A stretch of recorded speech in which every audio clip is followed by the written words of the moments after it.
बिस्मिल्लाहिर्रहमानिर्रहीम। अस्सलाम वालेकुम dear students, I am Adil Razzaq और आज हम अपना MD CAT physics unit number 16 nuclear physics की टेस्ट डिस्कशन करेंगे।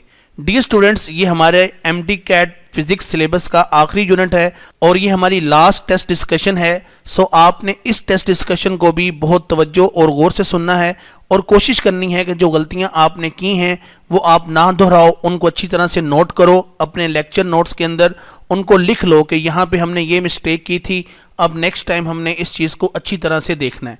अब हम बढ़ते हैं जी पहले MCQ की जानिब। तो ये देखिए, the total nuclide charge is given as. तो डियर स्टूडेंट्स, आप जानते हो कि हमारे पास atom as a whole neutral होता है।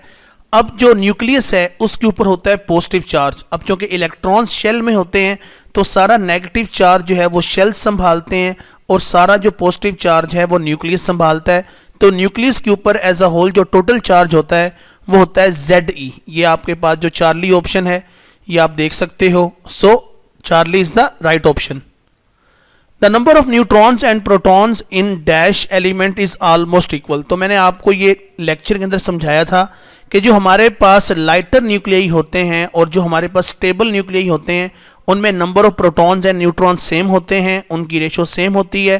ठीक है, तो यही वजह है कि अल्फा जो है वो इसका राइट ऑप्शन होगा। Isotopes of an element can be identified by identifying the number of. अब हमें पता है कि आइसोटोप्स में जो नंबर ऑफ न्यूट्रॉन्स हैं वो डिफरेंट होते हैं। यही वजह है कि हम यहाँ पर इस MCQ का आंसर करेंगे कि isotopes of an element can be identified by identifying the number of neutrons. अब ये देखिए, ये मैंने आपके सामने हाइड्रोजन के 3 आइसोटोप लिखे हैं, प्रोटियम, ड्यूटियम, ट्रिटियम। तो इन तीनों आइसोटोप्स में न्यूट्रॉन्स की तादाद जो है वो डिफरेंट है। यही वजह है कि हमने कहा इसके 3 आइसोटोप्स हैं। सो राइट ऑप्शन आ जाएगा alpha option. Mass of beta particle is about. तो ये आपने याद रखना है, ये एक फैक्चुअल इंफॉर्मेशन है। तो मास ऑफ बीटा पार्टिकल जो है वो 1/2000 AMU होता है। So beta is the right option.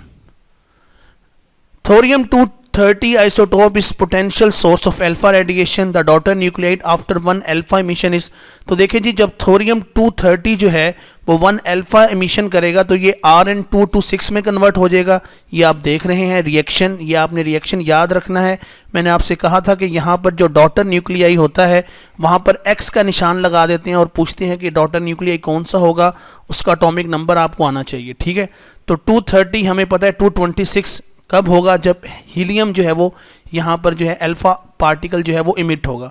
सो आप देख सकते हैं कि जो राइट ऑप्शन है वो बनेगा Charlie option. Which of the following is nuclear activity. तो आपको मैंने न्यूक्लियर एक्टिविटी की डेफिनेशन पढ़ाई थी कि न्यूक्लियर एक्टिविटी की डेफिनेशन होती है एवरेज नंबर ऑफ ट्रांसमुटेशन पर यूनिट टाइम, और ये मैथमेटिकल फार्मूला आप देख सकते हो। सो राइट ऑप्शन आ जाएगा beta option. Uranium 238 decays to thorium 234 with alpha emission and 2 gamma emissions. The energy of gamma ray photon is. Uranium 238 decays to thorium 234 with alpha emissions and 2 gamma emissions. The energy if gamma ray photon is. तो देखिए जी, आप जानते हैं energy of gamma ray photon is always different. ये important बात है, because gamma decays due to de-excitation of nucleus. In every gamma decay, nucleus is at different excited energy state. यही वजह है कि जब भी gamma decay होगा तो एनर्जी जो है वो डिफरेंट होगी। ठीक है, तो इस MCQ का राइट ऑप्शन आ गया Charlie option. Larger unit of nuclear activities. तो ये आपकी बुक की लाइन है, आप जानते हो कि curie is the larger unit of nuclear activity. एक क्यूरी जो है ये 3.7 बैकरल या डिसइंटीग्रेशन पर सेकंड होती है। सो राइट ऑप्शन आ जाएगा delta option. A radio active sample carrying 200 nuclides has half life of 20 second. बहुत इंपॉर्टेंट सवाल है और बहुत से बच्चों का ये सवाल गलत भी हुआ होगा, इसको गौर से देख लो। ठीक है जी, 200 न्यूक्लियाइड्स हैं, उनकी हाफ लाइफ है 20 seconds. If 2 nuclides decays after 2.5 second, अगर उनमें से 2 न्यूक्लियाइड जो हैं वो 2.5 सेकेंड के बाद डिके होते हैं, the accompanying 148 nuclide will definitely decay in. अब यहाँ पे सबसे पहले हमने क्या करना है, हमें हाफ लाइफ दी हुई है, हमने ये देखना है कि टोटल टाइम कितना बनेगा और हमारे पास जो सैंपल है वो कितना है। तो ये देखिए, मैंने बहुत डिटेल में एक्सप्लेन किया हुआ है कि आपके पास ओरिजिनल सैंपल है 200, हाफ लाइफ है 20 सेकेंड्स। तो आपके पास जो अनडिकेड है वो है 150 दर हकीकत, क्योंकि 2 + 148, ठीक है जी। तो ये हमारे पास हमने कहा जी ये अनडिकेड सैंपल है। तो using n = 1/2 and n note, ये मैंने बताया था मेन फार्मूला है। जब हमने इस फार्मूले के अंदर वैल्यू पुट की तो हमने देखा कि हमारे पास जो n की वैल्यू है वो 2 है। ये आप देख सकते हैं कि मैंने यहाँ पर पावर्स को कंपेयर किया हुआ है, ठीक है। तो n 2 आ गया, इट मीन्स इसकी हाफ लाइफ 2 है। तो अब हमने ये देखना है कि अब हमारे पास टोटल टाइम कितना होगा। तो ये देखिए मैंने वही फार्मूला यूज़ किया, तो मेरे पास गिवन टाइम का टोटल टाइम आ गया 40 सेकेंड्स, ठीक है। अब हमने कहा जी कि अगर दो जो हैं वो डिके हो रहे हैं 2.5 सेकंड्स में, ये जो उसने बताया हुआ है कि 2 न्यूक्लियाइड डिके हो रहे हैं 2.5 सेकंड। स्टूडेंट्स ये देखिए, अभी मैंने आपको बताया कि जो आपके पास 2 न्यूक्लियाई हैं वो 2.5 सेकंड में क्या हो रहे हैं, डिके हो रहे हैं।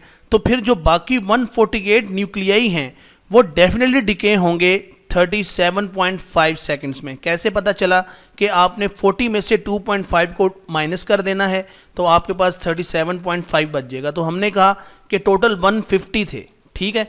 अब 150 ने होना था 40 सेकंड्स में डिके, उनमें से जो दो हैं वो हो गए 2.5 सेकंड में डिके, तो बाकी 148 के लिए 37.5 सेकंड टाइम होगा ही होगा। सो इस MCQ का राइट ऑप्शन आ जाएगा Charlie option.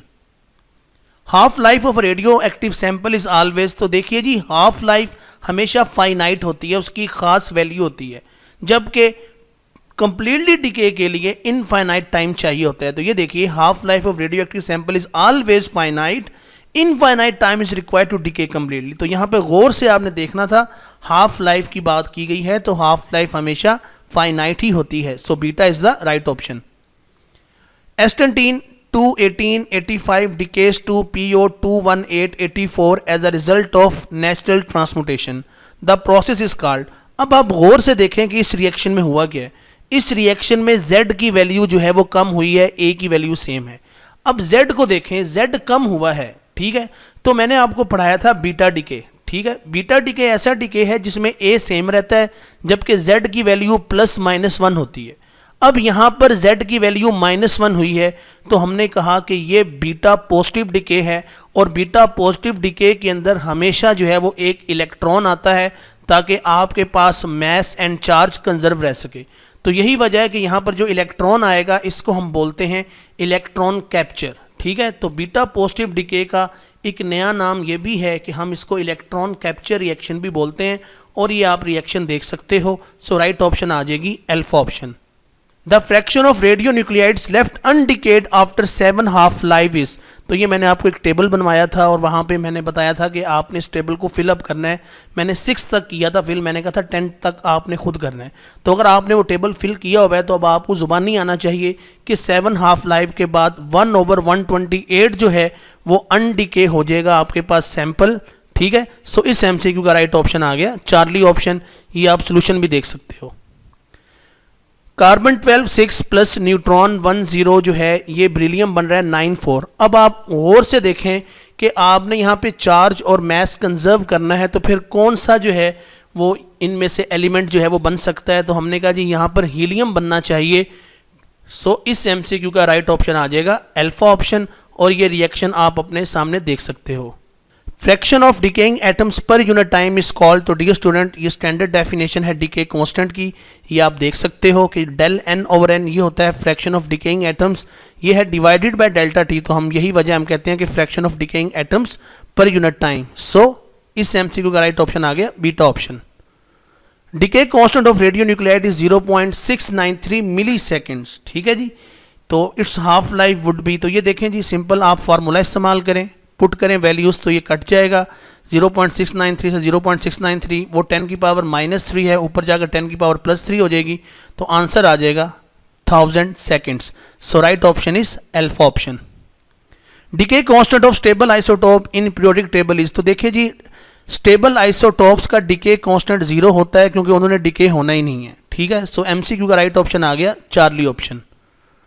Most stable nuclide in the periodic table in terms of nuclear stability is, तो ये बात बहुत दफ़ा मैंने समझाई है कि मोस्ट स्टेबल न्यूक्लियाई जो है वो आयरन है Fe5826, क्योंकि इसकी बाइंडिंग एनर्जी पर न्यूक्लियन सबसे ज़्यादा है जो कि 8.8 मेगा इलेक्ट्रॉन वोल्ट होती है। सो alpha is the right option. Fission products depends upon, तो देखिए जी हमारे पास जो फिशन रिएक्शन है ये मुख्तलिफ़ किस्म के होते हैं और हर रिएक्शन में आपने देखा है कि प्रोडक्ट डिफरेंट होते हैं। अब सवाल ये है कि प्रोडक्ट डिफरेंट क्यों होते हैं, तो उसका मेन आंसर ये है कि energy of incident thermal neutron, तो अगर आपके पास इंसिडेंट न्यूट्रॉन की थर्मल एनर्जी डिफरेंट होगी तो आपके पास प्रोडक्ट भी डिफरेंट बनेंगे। ये आप देख सकते हो, मैंने यहाँ पर आपको बताया हुआ है। सो इस एमसीक्यू का राइट ऑप्शन आ जाएगा alpha option.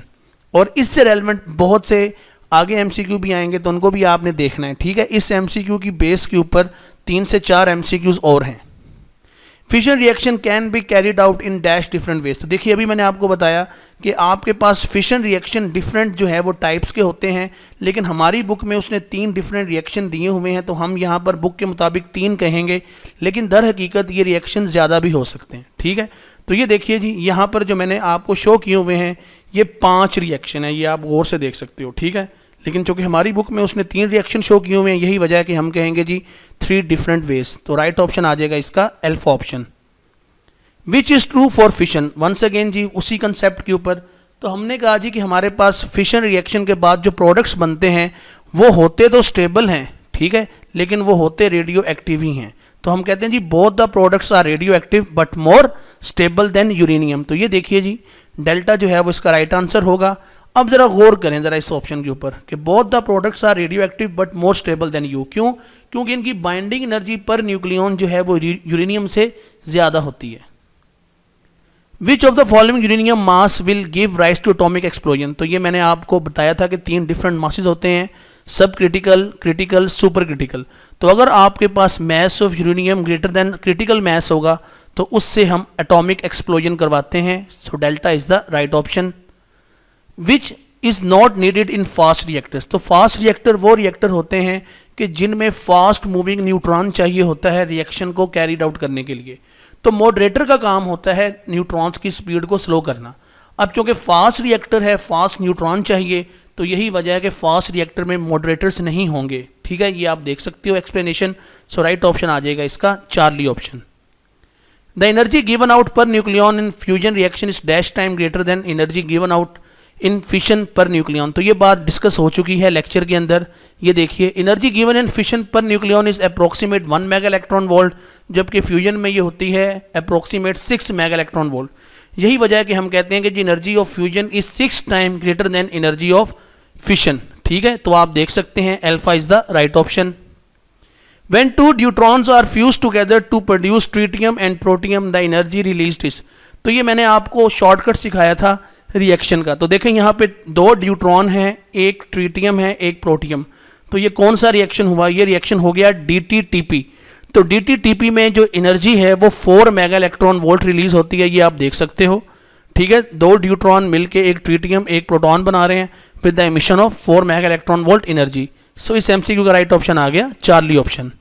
Fusion will only yield energy when lighter nuclei fuse together to produce a heavy nuclide whose mass number is, once again G book की लाइन है, तो वो लाइटर न्यूक्लियाइड के जिनका mass number जो है, जिनको आप जोड़ दें, कंबाइन कर दें और उनका मास नंबर लेस देन 50 आ जाए तो वो एनर्जी रिलीज करते हैं, और इस तरह के रिएक्शन को हम बोलते हैं फ्यूजन रिएक्शन। तो ये देखिए जी बुक की लाइन है, fusion will only yield energy when lighter nuclei fuse together to produce a heavy nuclide whose mass number is less than 50। So right option आ जाएगा अल्फा ऑप्शन।